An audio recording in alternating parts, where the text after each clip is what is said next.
दोस्तों जैसा कि हम लोग फोटोशॉप के अंदर लेयर्स के कॉन्सेप्ट को अच्छी तरह से समझ चुके हैं, हम लोग जान चुके हैं कि हम लेयर्स को फोटोशॉप में किस तरह से इस्तेमाल करते हैं। तो अब इस लेसन के अंदर मैं आप लोगों को एक जो बहुत इंटरेस्टिंग और मज़े की चीज़ बताने वाला हूं, वो है मूव टूल और ट्रांसफॉर्म।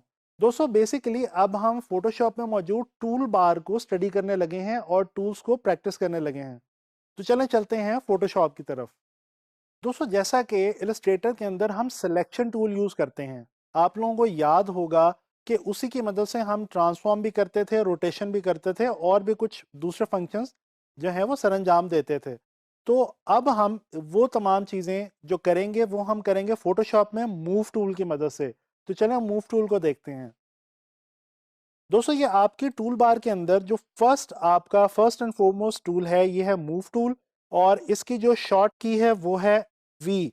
अगर आप अपने कीबोर्ड के ऊपर वी प्रेस करेंगे तो आप किसी भी दूसरे टूल से फौरन बड़ी आसानी के साथ ये मूव टूल के अंदर जो है वो आ जाएंगे। अच्छा दोस्तों, अब देखें, मूव टूल की मदद से हम किसी भी लेयर के अंदर मौजूद किसी भी कंटेंट को, जैसा कि ये हमारे पास कुछ शेप्स मौजूद हैं, इनको हम मूव कर सकते हैं, ट्रांसफॉर्म कर सकते हैं। अच्छा ये देखें, मेरे पास ये एक रेक्टेंगल है और एक इलिप्स है। ये दो लेयर्स मैंने पहले से आपके लिए बना के रखी हुई हैं। मैं सबसे पहले आपको ये रेक्टेंगल जो है इसकी मदद से मूव टूल को समझाता हूँ। दोस्तों ये देखें, आप जैसे इस लेयर को मैंने सेलेक्ट किया है, मैं इसकी मदद से, मूव टूल की मदद से, अपने इस लेयर के अंदर मौजूद इस स्क्वायर को जो है वो मैं किसी भी तरफ लेके जा सकता हूँ, मूव कर सकता हूँ बड़े आराम से। इसी तरह से अगर मैं लिप्स वाली जो लेयर है इसको सेलेक्ट करूँ, तो मूव टूल की मदद से जब मैं इसको मूव करने की कोशिश करूँगा तो ये देखें, अपने कैनवस के अंदर बड़े आराम से मैं इसको जो है वो मूव कर सकता हूँ। इवन कि ये कैनवस से बाहर की तरफ भी जा सकता है, बट हम इसको कैनवस के अंदर ही प्लेस रखेंगे। अच्छा दोस्तों, यहाँ पे ये बल्कि रेक्टेंगल जो है इसको मैं नाम दे देता हूँ स्क्वायर का, क्योंकि ये टूल तो रेक्टेंगल टूल है लेकिन उसकी मदद से हमने स्क्वायर बनाया है, जैसे कि हम इलस्ट्रेटर के अंदर भी रेक्टेंगल टूल की मदद से ही स्क्वायर प्रोड्यूस करते थे शिफ्ट को यूज़ करके। अच्छा, अब मैं क्या करता हूँ, आप लोगों को याद होगा कि इलस्ट्रेटर के अंदर जो यहाँ पे हमारा फर्स्ट टूल था सिलेक्शन टूल, उसकी मदद से हम ट्रांसफॉर्म भी करते थे, रोटेट भी करते थे। यानी कि अपनी जो हमारा ऑब्जेक्ट है, जैसे कि ये स्क्वायर है, इसका हम साइज भी बड़ा छोटा करते थे, इसको रीस्केल करते थे, इसको रोटेट करते थे। अब वो हम इस मूव टूल के अंदर फोटोशॉप में इस मूव टूल की मदद से ट्रांसफॉर्म की एक शॉर्ट की मदद से करेंगे। दोस्तों ट्रांसफॉर्म की जो शॉर्ट की है वो है कंट्रोल टी।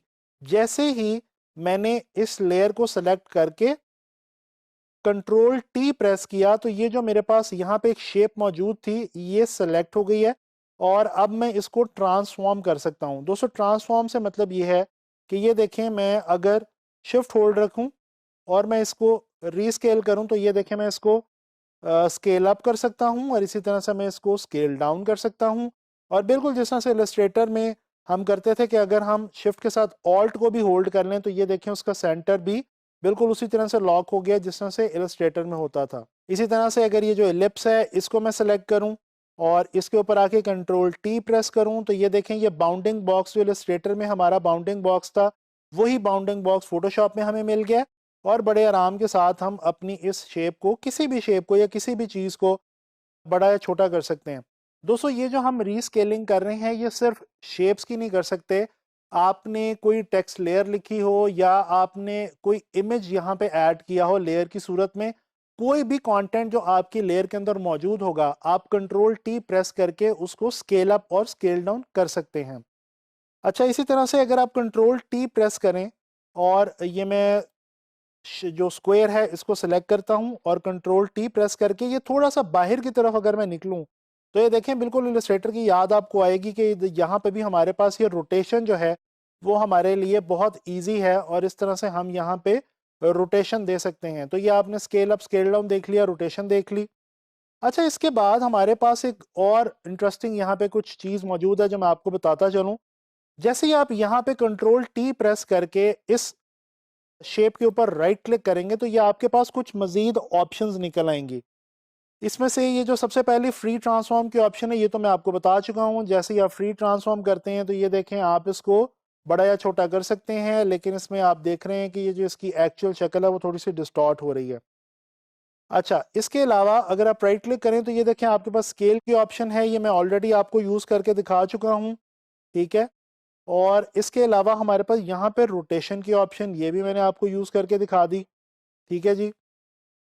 और यहाँ पे हमारे पास एक और मज़े की ऑप्शन है स्क्यू की।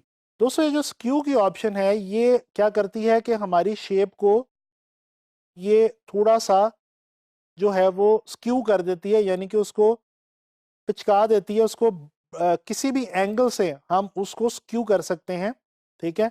अगर आप मल्टीपल नोड्स को पकड़ेंगे तो ये देखें वो मल्टीपल नोड्स की मदद से बड़े आराम से वो जो शेप है वो स्क्यू हो जाएगी। अगर आप इसको डन करना चाहते हैं तो आप यहाँ से आके क्लिक के ऑप्शन को प्रेस कर दें। अगर आप इसको डन नहीं करना चाहते, यानी इस चेंज को नहीं रखना चाहते, तो ये जो क्रॉस की ऑप्शन आपके पास मौजूद है इसको आप क्लिक कर दें, तो ये देखें आपकी शेप वापस आपके पास पहले वाली हालत में मौजूद रहेगी। इसी तरह से आपके पास यहाँ पे डिस्टॉर्ट की ऑप्शन है, ये डिस्टॉर्ट की ऑप्शन भी तकरीबन स्क्यू जैसी ही है। इसमें ये आप देख लें, आप जो है वो अपनी शेप को बड़े आराम से जो है वो डिस्टॉर्ट कर सकते हैं। ये मैं अगर एलिप्स वाली लेयर को सिलेक्ट करूं और यहाँ पे राइट क्लिक करके डिस्टॉर्ट में आऊं तो ये देखें मैं इसको बड़े आराम से जो है वो किसी भी तरह से इसका ओवल भी बना सकता हूं, इसको वर्टिकली हॉरिजॉन्टली किसी भी तरह से मैं इसको डिस्टॉर्ट कर सकता हूं। मल्टीपल इसके ये जो मेरे पास की पॉइंट्स हैं, इन की पॉइंट्स को पकड़ के भी मैं इसको ये देखें डिफरेंट सी शेप जो भी मैं देना चाहूँ वो मैं दे सकता हूँ। मैं कंट्रोल और जी प्रेस करता हूँ ताकि ये वापस अपनी असल हालत में आ जाए। अच्छा जी, कंट्रोल टी, और ये आपने देख लिया स्केल, रोटेट, स्क्यू, ट्रांसफॉर्म, इसी तरह से पर्सपेक्टिव। ये भी बहुत इंटरेस्टिंग ऑप्शन है दोस्तों। हम अपनी किसी भी शेप को या किसी भी इमेज को पर्सपेक्टिव दे सकते हैं, जिस तरह ये आपके सामने है इस वक्त। ये देखें, ये मैंने जो स्क्वायर था उसको बिल्कुल एक पर्सपेक्टिव की सूरत में बना दिया, और जैसे एक दीवार होती है एक ख़ास पर्सपेक्टिव में, उस तरह से ये इस वक्त आपके सामने जो है वो मौजूद है।